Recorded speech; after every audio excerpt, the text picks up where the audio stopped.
حرم علينا بدين الإسلام ويسر شرائعه وبين الأحكام، والصلاة والسلام على من قال إنما بعثت معلما. فأعوذ بالله من الشيطان الرجيم. بسم الله الرحمن الرحيم. وعلم آدم الأسماء كلها. وقال النبي صلى الله عليه وسلم: العلم نور، أو كما قال عليه الصلاة والسلام. یہ علم ہنر کا گہوارہ، یہ علم ہنر کا گہوارہ تاریخ کا وہ شہپارہ ہے. ہر پھول یہاں ایک شعلہ ہے، ہر پھول یہاں ایک شعلہ ہے، ہر سرو یہاں مینارہ ہے. کہسار یہاں دب جاتے ہیں، کہسار یہاں دب جاتے ہیں، طوفان یہاں رک جاتے ہیں. اس کاج فقیری کے آگے، اس کاج فقیری کے آگے شاہوں کے محل دب جاتے ہیں. قابل سب تکریم اساتذہ کرام اور میرے ہم مکتب ہم سفر طلباء اعزام ساتھیوں، السلام علیکم ورحمۃ اللہ تعالی وبرکاتہ. سامعین محترم، آج کی اس محفل میں بندہ جس موضوع کو تخیلات کی وادیوں سے نکال کر لفظوں کا جامہ پہنا کر آپ کے ذہنوں میں اتار کر دل کی بنجر زمین کو جو سیراب کرنا چاہتا ہے وہ ہے دینی مدارس کی ضرورت و اہمیت.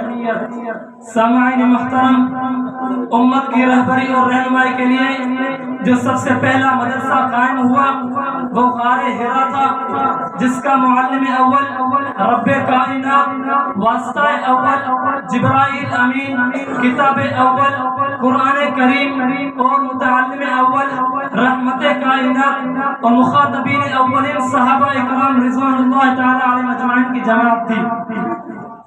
لوگوں کا عام خیال یہ ہے کہ مدرسہ ایک مخصوص چار دیواری کا نام ہے، مدرسہ مزین مکیف کمروں کا نام ہے، مدرسہ فلک پوش عمارت کا نام ہے.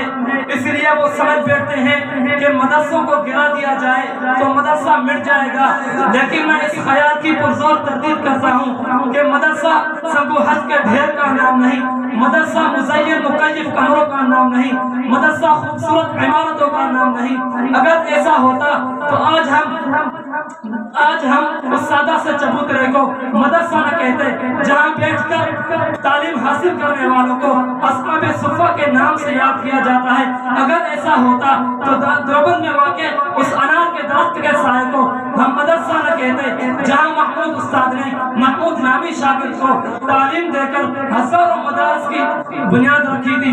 اب آپ اس سے پوچھ سکتے ہیں کہ اگر ان کا مدرسہ کیا ہے، مدرسہ ہے جہاں انسان کو انسان کی تعلیم دی جاتی ہے، جہاں اسے اعلیٰ اور آداب سکھائے جاتے ہیں، جہاں علم کی شمع ان کے سینوں میں روشن کی جاتی ہے، جہاں اسے زندگی جینے کا سلیقہ سکھایا جاتا ہے. سامعین محترم، اگر آج یہ مدارس نہ ہوتے تو آپ کا نکاح پڑھانے والا کوئی نہ ہوتا. اگر آج یہ دینی مدارس نہ ہوتے تو رب کی توحید کا بتانے والا کوئی نہ ہوتا. اگر آج یہ دینی مدارس نہ ہوتے تو حقوق والدین، حقوق زوجین کا بتانے والا کوئی نہ ہوتا. اگر آج یہ دینی مدارس نہ ہوتے تو رب کی توحید کا بتانے والا کوئی نہ ہوتا. اگر آج یہ دینی مدارس نہ ہوتے تو اسمبلی کے اندر ناموس رسالت، ناموس صحابہ کا دفاع کرنے والا کوئی نہ ہوتا. سامعین محترم، مفکر پاکستان، شاعر مشرق علامہ محمد اقبال رحمہ اللہ، جن کی زندگی کا اکثر حصہ کالج اور یونیورسٹی میں گزرا، ان کی کلندرانہ نگاہ کتنی دور رس اور حقیقت شناس تھی.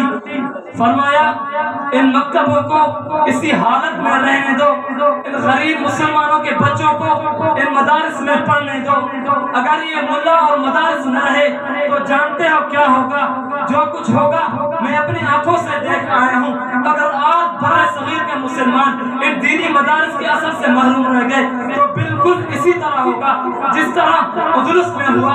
آج برناٹا اور قرطبہ کے کھڑرا الحرا کے نشانات کے علاوہ وہ اسلام کی تحریف پر کوئی نشان نظر نہیں آتا.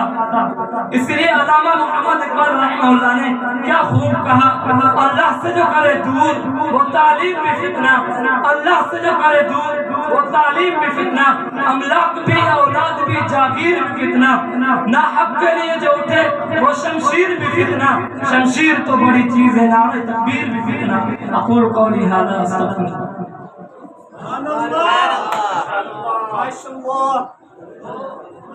محفوظ رکھنا اے خدا کے ادائے دین سے, محفوظ رکھنا اے خدا کے ادائے دین سے, نرغیب حاسدین کے تنہا ہے مدرسہ, خطرات سے ہے لردہ تصدق کے بے خطر, نادان کہہ رہا ہے کہ خطرہ ہے مدرسہ.